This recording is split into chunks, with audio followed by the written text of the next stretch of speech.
আজকের দিনটা আমার কাছে একদম স্পেশাল, কারণ আজ 8ই মার্চ ইন্ডিয়া ভার্সেস নিউজিল্যান্ড টি-20 ওয়ার্ল্ড কাপ ফাইনাল। সকালে ঘুম থেকে উঠেই স্নান করে আমি চলে গেছিলাম মায়ের মন্দিরে একটু প্রার্থনা করার জন্য, কারণ আজকের ম্যাচটা শুধু একটা ম্যাচ নয়, পুরো দেশের আবেগ জড়িয়ে আছে এখানে। পুজো দিয়ে বাড়ি ফিরে এসে প্রথমে বসে গেলাম ব্রেকফাস্ট করতে, তারপর আবার আমার স্টুডেন্টদেরকে পড়াতেও বসে গেলাম। কিন্তু পড়ানোর সময়ও মাথার মধ্যে একটাই চিন্তা আসছিল, আজকে ফাইনাল। দুপুরে লাঞ্চ করার পরে ভাবলাম রাতের এক্সাইটমেন্টের জন্য একটু এনার্জি সেভ করা দরকার, তাই একটু ঘুমিয়ে নিলাম। তারপর সন্ধ্যা হতেই সব কাজ শেষ করে টিভি অন করলাম, আর টিভি খুলতেই দেখি 2007 আর 2024 ওয়ার্ল্ড কাপ উইনিং ক্যাপ্টেন্স মাঠে ট্রফি নিয়ে আসছে। তারপর শুরু হলো ফাইনাল ম্যাচ, আর আমার এক্সাইটমেন্ট তখন একদম আকাশ ছুঁয়ে গেছে। ফাইনাল ম্যাচে অভিষেক শর্মা যখন 50 করলো, খুশিতে আমি তো সরাসরি বাইরে গিয়ে একটু বাজি ফাটিয়ে নিলাম। ফিরে এসে দেখি কিছুক্ষণের মধ্যে সঞ্জু স্যামসনেরও 50 হয়ে গেছে, আর ঈশান কিষানও কম যায় না, সেও 50 করে নিল।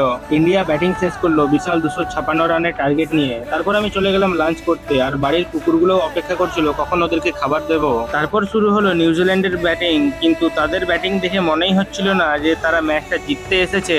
আর তারপরেই এলো সেই হিস্টোরিক মোমেন্ট, বাউন্ডারি লাইনে তিলক বর্মা শেষ ক্যাচটা ধরতেই ইন্ডিয়া ফাইনালি জিতে গেল 2026 টি-20 ওয়ার্ল্ড কাপ। নিজেদের হোম গ্রাউন্ডে জিতে তার সাথেই আমরা হিস্ট্রি রিপিটের ক্রিয়েটও করে দিলাম।